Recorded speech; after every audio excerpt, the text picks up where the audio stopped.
राधे राधे। जय श्री कृष्ण। दोस्तों, गरुड़ पुराण के अनुसार सही विधि विधान से किया गया अंतिम संस्कार आत्मा को सद्गति मोक्ष दिलाने वाले में सहायक होता है। आइए जानते हैं गरुड़ पुराण के अनुसार मृत्यु के बाद शव के साथ कौन कौन से अंतिम संस्कार किए जाते हैं। दोस्तों, मृत्यु निकट आने पर क्या होता है, कौन से संकेत मिलते हैं। गरुड़ पुराण के अनुसार जब मनुष्य की मृत्यु का समय निकट आता है तो उसे पहले से कुछ अलौकिक संकेत मिलने लगते हैं। प्राणी का मन अचानक अस्थिर हो जाता है और उसे अपने जीवन भर के सभी अच्छे बुरे कर्म स्मरण होने लगते हैं। अक्सर मन अनचाहे बुरी यादों को दोहराने लगता है, मानो किए गए पाप और पुण्य आंखों के सामने घूमने लगते हैं। यह आत्म अवलोकन एक तरह से आत्मा को आगामी यात्रा के लिए तैयार करने का प्रकृति जन्य उपाय है। मनुष्य की मृत्यु निकट होने पर कुछ लोगों में रहस्यमय द्वार या ज्योतिर्मय प्रकाश दिखाई देने लगता है। गरुड़ पुराण में वर्णित है कि कई बार मरने से पहले व्यक्ति को मानो एक दिव्य द्वार दिखता है। किसी को अग्नि की लपटें दिखती है तो किसी को तेज प्रकाश का अनुभव होता है। यह संकेत है कि भौतिक दुनिया से आत्मा का संबंध टूटकर एक अन्य लोक के द्वार पर पहुंच रहा है। इसी दौरान व्यक्ति के हाथों की रेखाएं भी फीकी पड़ने लगती है या कई बार बिल्कुल गायब हो जाती है। इसे भी निकट मृत्यु का शारीरिक संकेत माना गया है। मरने से ठीक पहले जब लगभग एक पहर यानी लगभग 3 घंटे का समय शेष रहता है तो यमराज के दूतों का आभास होना शुरू हो जाता है। गरुड़ पुराण के अनुसार उस व्यक्ति को ऐसा प्रतीत होता है जैसे कोई अदृश्य नकारात्मक शक्ति या यमदूत उसके आसपास हैं, जो उसे अपने साथ ले जाने के लिए तैयार खड़े हैं। यदि व्यक्ति ने जीवन में अधर्म या पाप अधिक किए हों तो यमदूत भयावह रूप में उसके निकट आने की अनुभूति होती है, जिससे वह घबरा कर भी सकता है। इसके विपरीत जिन लोगों ने शुभ कर्म किए हों उनके अंत समय में यह अनुभव अपेक्षाकृत शांतिमय हो सकते हैं। उन्हें दिव्य शक्तियों या ईश्वर के प्रकाश का एहसास हो सकता है। मृत्यु से कुछ दिन पूर्व सपने में पूर्वजों का दिखाई देना भी एक संकेत माना गया है। गरुड़ पुराण के मुताबिक जिनकी मृत्यु निकट होती है उन्हें अक्सर स्वप्न में अपने दिवंगत पूर्वज या निकटवर्ती आत्मीय दिखाई देने लगते हैं। यदि आप सपने में पूर्वज दुखी या रोते हुए नजर आएं तो इसे इस बात का संकेत माना जाता है कि व्यक्ति की जीवन लीला शीघ्र समाप्त होने वाली है। पूर्वज आत्माएं उसे मानो बुलावा देती है कि वह इस लोक के बंधन छोड़कर उनके साथ उस अन्य लोक में आए। इन सारे संकेतों का उद्देश्य यही है कि मृत्यु निकट व्यक्ति अपने शेष काम निपटा ले, परिजनों से अंतिम बातें कर ले और ईश्वर का स्मरण करते हुए शांत चित्त से मृत्यु को स्वीकार करे। यह रहस्यमयी अनुभव आत्मा को आगामी यात्रा का पूर्वाभास करवाते हैं, जिससे वह संसार के मोह से धीरे धीरे विमुक्त होने लगती है। परिजनों के लिए भी यह संकेत महत्वपूर्ण होते हैं। वे समझ सकते हैं कि शायद अंत समय निकट है, इसलिए वे भी मानसिक रूप से तैयार हो सकें और मृत्यु के क्षण को आध्यात्मिक स्वीकारता के साथ संकल्पित कर सकें। मृत्यु के समय उसे क्या दिखाई देता है? जब वास्तविक मृत्यु का क्षण आता है तब आत्मा देह त्यागने की तैयारी में होती है। गरुड़ पुराण में उल्लेख मिलता है कि अंतिम सांसों के समय अक्सर मनुष्य अद्भुत दृश्य देखता है। जिनके जीवन में पुण्य की प्रधानता रही हो उन्हें उस क्षण एक तेज रोशनी या ईश्वर का दिव्य रूप दिखाई दे सकता है। ऐसे लोग प्रकाशमान मार्ग देखते हुए शांति का अनुभव करते हैं, मानो कोई देवी शक्ति उन्हें अपने आलोक से मार्गदर्शन दे रही हो। कई आध्यात्मिक लोगों ने मृत्यु के निकट अनुभव में एक सुरंग जैसी प्रकाश पथ की अनुभूति होने की बात कही है। यह आत्मा का शरीर से बाहर निकलकर परमात्मा की ओर अग्रसर होने का द्योतक माना जाता है। दूसरी ओर यदि व्यक्ति के जीवन में पाप कर्म अधिक किए हों तो मृत्यु के वक्त उसके सामने यमदूतों का भयावह दृश्य प्रकट होता है। शास्त्रों के अनुसार यमराज के दूत मारते हुए पापी को अपने साथ यमलोक ले जाने उपस्थित हो जाते हैं। मरते समय ऐसे व्यक्ति को सचमुच यह दिखने लगता है कि काले भयानक स्वरूप वाले यमदूत उसके पास आ रहे हैं। कई बार यह आखिरी क्षणों में उनसे बचने के लिए छटपटाता हुआ भी दिखाई देता है। यह दृश्य उसकी आत्मा को डराता है, किंतु यह उसके कर्म फल के भोग की शुरुआत का संकेत भर होता है। गरुड़ पुराण में वर्णन है कि आत्मा शरीर छोड़ते समय एक क्षण को ठिठकती है और पूरे जीवन की घटनाएं एक चलचित्र की भांति उसके सम्मुख आ जाती है। जीवन भर के सुख दुख, संबंधों के बंधन, किए हुए कर्म, सब कुछ आत्मा एक पल में देख लेती है। उस घड़ी मनुष्य को भली भांति बोध हो जाता है कि वह संसार में क्या करके जा रहा है और अब उसे अपने शुभ अशुभ कर्मों का फल भोगने आगे जाना होगा। यह चेतना कई बार कुछ क्षणों के लिए व्यक्ति के चेहरे पर दिखाई भी देती है, कभी संतोष तो कभी पश्चाताप के भाव के रूप में। आखिर क्षण में यदि आसपास भक्तिमय वातावरण हो तो आत्मा को शांति मिलती है। इसलिए हिंदू परिवार में मृत्यु के समय व्यक्ति के कान में राम नाम या भगवान का नाम बोला जाता है और गंगा जल, तुलसी दल दिए जाते हैं। कहते हैं कि अंत समय में भगवान का स्मरण आत्मा को परम ज्योति की ओर ले जाता है, जिससे मृत्यु का दर्दनाक दृश्य भी मधुर साहचर्य में बदल सकता है। जो व्यक्ति अंतिम समय में श्रद्धापूर्वक भगवान विष्णु या शिव का नाम लेता है, उसे मोक्ष की प्राप्ति होती है। गरुड़ पुराण में यह स्पष्ट कहा गया है। इस प्रकार मृत्यु के क्षण में दिखाई देने वाले दृश्य व्यक्ति के जीवन के अनुसार भिन्न हो सकते हैं, परंतु ईश्वर स्मरण उस पल को उजास और शांति से भरने में सक्षम है। मृत्यु के बाद अंतिम संस्कार की तैयारी कैसे की जाती है? मृत्यु होने पर शरीर पंच तत्व में लौटने की प्रक्रिया शुरू कर देता है। गरुड़ पुराण के अनुसार शरीर 5 तत्व पृथ्वी, जल, अग्नि, वायु और आकाश से बना है। इसलिए मृत्यु के बाद इसे अग्नि को अर्पित कर इन तत्वों में विलीन करना चाहिए। अंतिम संस्कार की तैयारी इसी सिद्धांत को ध्यान में रखकर की जाती है ताकि आत्मा को सद्गति मिल सके। जैसे ही किसी की मृत्यु होती है, सबसे पहले शव को सम्मानपूर्वक जमीन पर लिटा दिया जाता है। शास्त्रानुसार सिर को दक्षिण दिशा की ओर रखना उचित माना गया है, क्योंकि दक्षिण दिशा यम की दिशा है। शरीर को समतल भूमि पर इस प्रकार रखना चाहिए कि वह शांति से सीधा रहे। परंपरा के अनुसार मृतक के शरीर को साफ किया जाता है। यदि संभव हो तो स्नान कराया जाता है या गंगा जल छिड़ककर शुद्ध किया जाता है। उसके बाद शव को सुंदर नए वस्त्र पहनाए जाते हैं और चंदन का लेप व पुष्पमाला आदि से सुशोभित किया जाता है। पुराणों के निर्देशानुसार कभी भी शव को नग्न अवस्था में नहीं ले जाना चाहिए। इसलिए शव को पूरी तरह कपड़े से ढकना चाहिए और फिर उस पर पुष्प, चंदन इत्यादि अर्पित किए जाते हैं। परिजनों द्वारा मृतक के प्रति प्रेम और सम्मान प्रदर्शित करने के लिए यह आवश्यक है। वस्त्र पहना हुआ सुगंधित चंदन और फूलों से सजा पार्थिव शरीर दर्शाता है कि परिवारजन मृतक के प्रति श्रद्धा व्यक्त कर रहे हैं और उसकी अंतिम यात्रा को पवित्र व सम्मानजनक बना रहे हैं।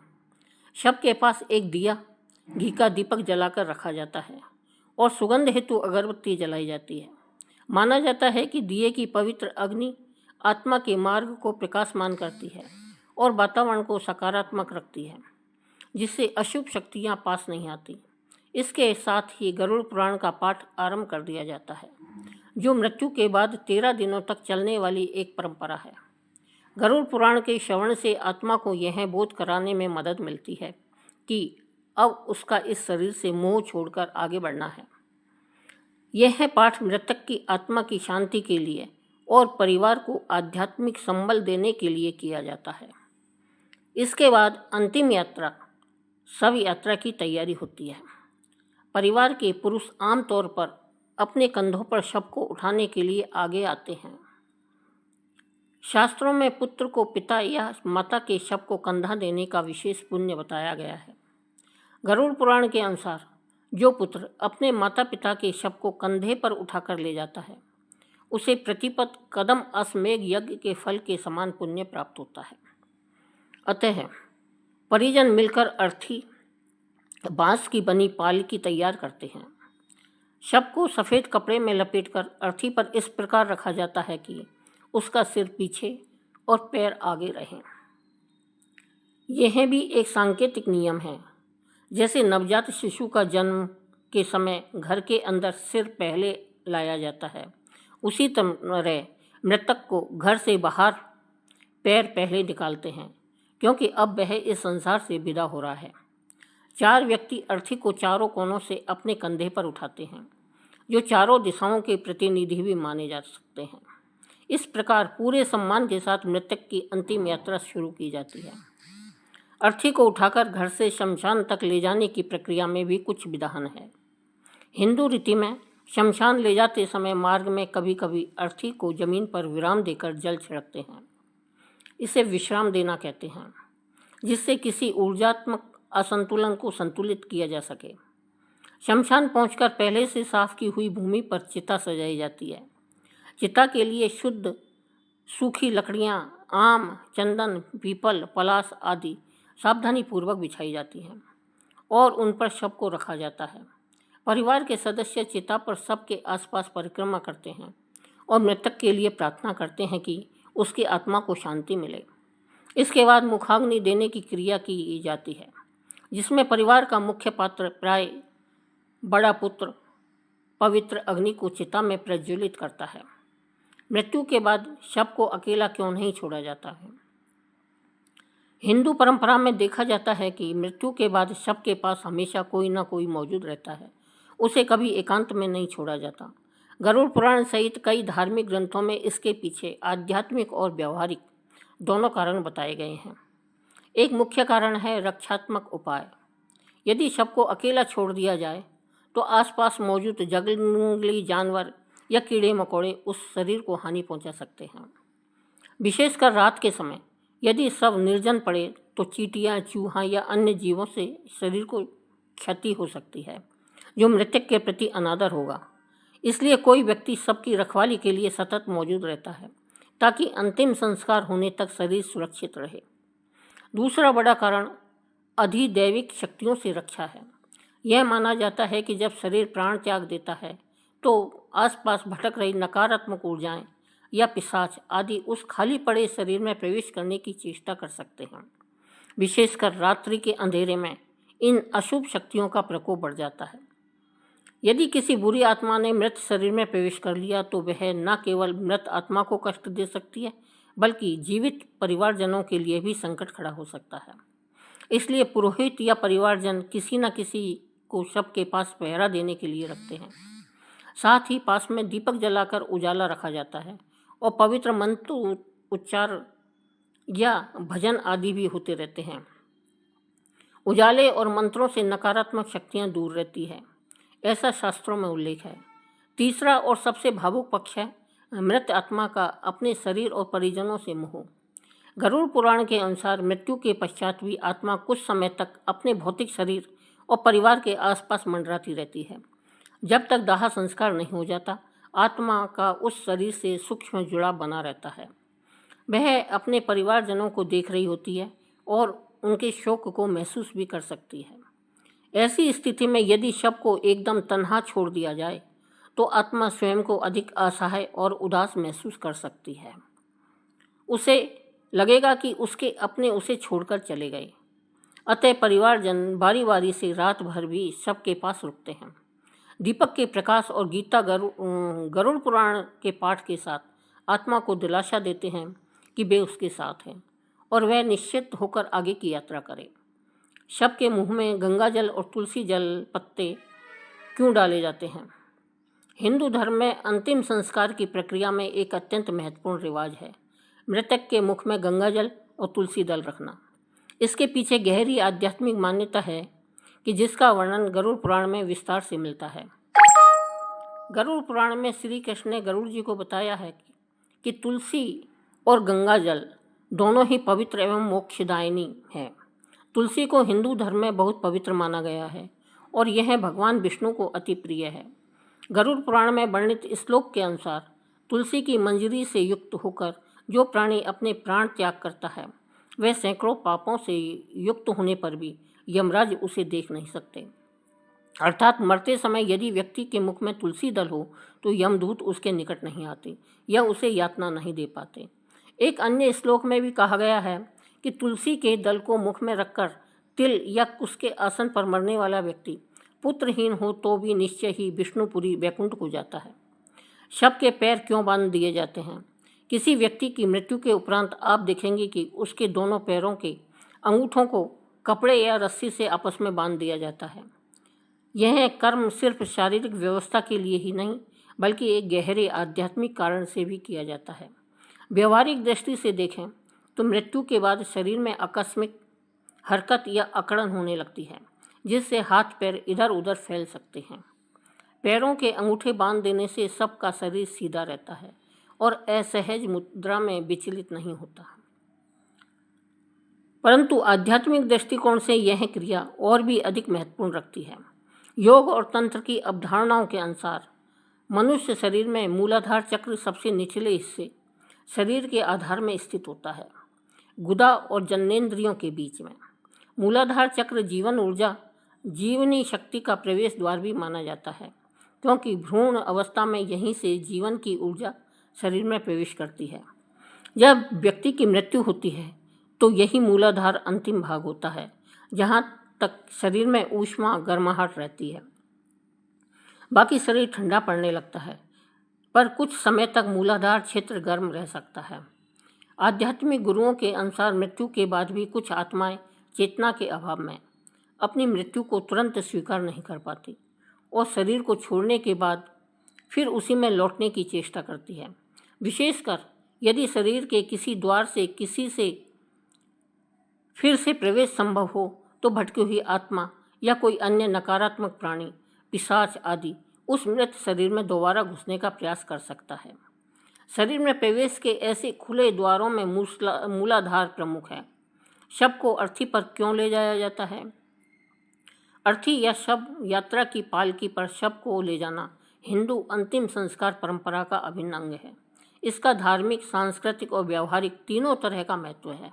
सबसे पहले व्यावहारिक कारण देखें तो अर्थी जो आमतौर पर बांस की बनी होती है, शव को एक स्थान से दूसरे स्थान, घर से शमशान तक ले जाने का सुविधाजनक माध्यम है। इससे शरीर को उचित सहारा मिलता है और कई लोग मिलकर आसानी से उठा सकते हैं। लेकिन इससे परे इसके पीछे गहरी भावनात्मक भावना भी है। परिजन अपने कंधों पर उठाकर मृतक को उसकी अंतिम यात्रा पर ले जाते हैं, जो प्रेम और सम्मान का प्रतीक है। अपने परिजनों को स्वयं कंधा देकर ले जाना यह दर्शाता है कि अंतिम समय में भी हम उसके साथ में हैं। उन्हें आदरपूर्वक विदा करने का कर्तव्य निभाते हैं। राम नाम सत्य है क्यों कहा जाता है? जब किसी की शव यात्रा निकलती है तो आगे आगे लोग जोर जोर से बोलते हैं, राम नाम सत्य है, सत्य बोलो गत्य है। इस वाक्य के उच्चारण का गूढ़ अर्थ क्या है? भगवान का नाम ही सत्य है, बाकी सब जगत मिथ्या है। इसे अंतिम यात्रा में कहने के पीछे दार्शनिक और व्यवहारिक दोनों उद्देश्य है।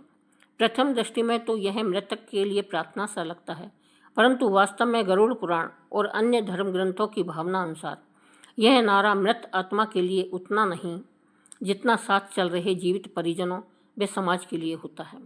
जब परिजन राम नाम सत्य बोलते हैं तो वे स्वयं को और एक दूसरे को भी यह याद दिला रहे होते हैं कि संसार में अंततः केवल परमात्मा राम का नाम ही शाश्वत सत्य है। अभी जो प्रियजन हमारे साथ था उसका नश्वर शरीर भी अब साथ नहीं है। उसके साथ यदि कुछ जा रहा है तो वह है भगवान का नाम। बाकी धन संपत्ति, रिश्ते यहीं छूट गए हैं। यह उद्घोष साथ चल रहे लोगों को वैराग्य और सत्य का बोध कराता है कि जैसे यह शरीर राम के नाम के सिवा कुछ भी साथ नहीं ले जा रहा, वैसे ही अंततः हम सबको भी एक दिन खाली हाथ ही जाना है।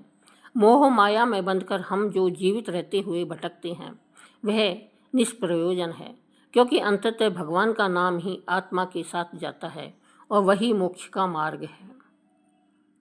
गरुड़ पुराण के अनुसार भी जीवन मृत्यु के चक्र में परमात्मा नाम का स्मरण ही आत्मा को परम गति दिलाता है।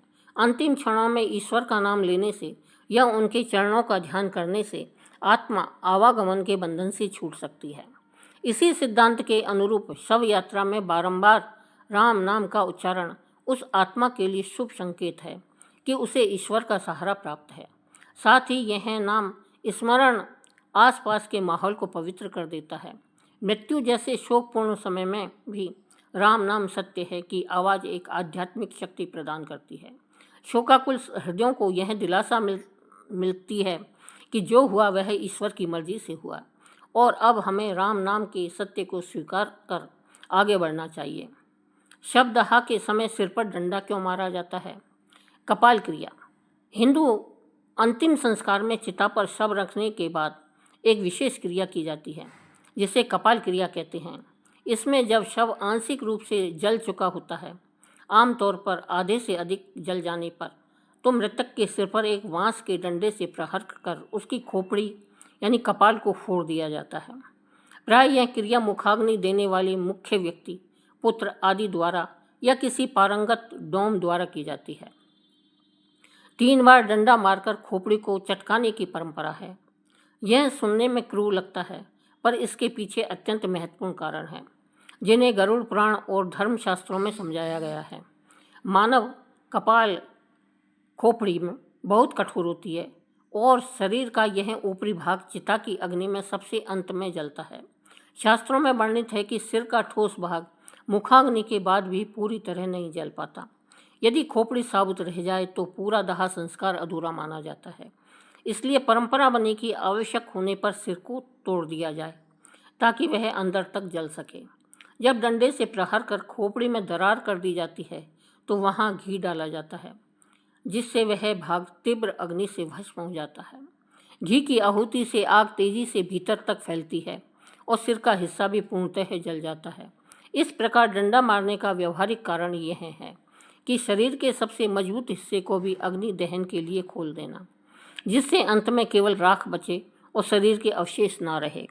धर्मशास्त्रों में कपाल यानी सिर को मोक्ष का द्वार माना गया है। योग शास्त्र में मानव शरीर के 10 मुख्य द्वार बताए गए हैं, 9 शारीरिक छिद्र और 10वां ब्रह्मरंध्र यानी सिर का शीर्ष भाग। मान्यता है कि यदि आत्मा को शरीर छोड़ते समय इस ब्रह्मरंध्र से निकलती है तो उसे मोक्ष मिलता है। इसे कपाल मोक्ष कहा गया है। कई उच्च साधना वाले योगी अपने जीवन काल में ही ब्रह्मरंध्र खोल लेते हैं ताकि मरते समय वही से प्राण निकले और उन्हें मुक्ति मिले। सामान्य जन की खोपड़ी प्राय बंद ही रहती है। इसलिए गरुड़ पुराण निर्देश देता है कि चाहे शव आधा जला हो या पूरा, गृहस्थ के शव की खोपड़ी लकड़ी से डंडे से अवश्य फोड़ देनी चाहिए। यह मृतक के लिए मोक्ष का द्वार साक्षात खोल देने जैसी प्रक्रिया है। सिर खुल जाने से आत्मा का शरीर से अंतिम बंधन भी टूट जाता है और उसकी यात्रा निर्बाध जारी रहती है। धार्मिक रूप से इसे ऐसे भी कहा जा सकता है कि कपाल क्रिया के द्वारा मृतक के लिए मोक्ष के द्वार खोले जाते हैं।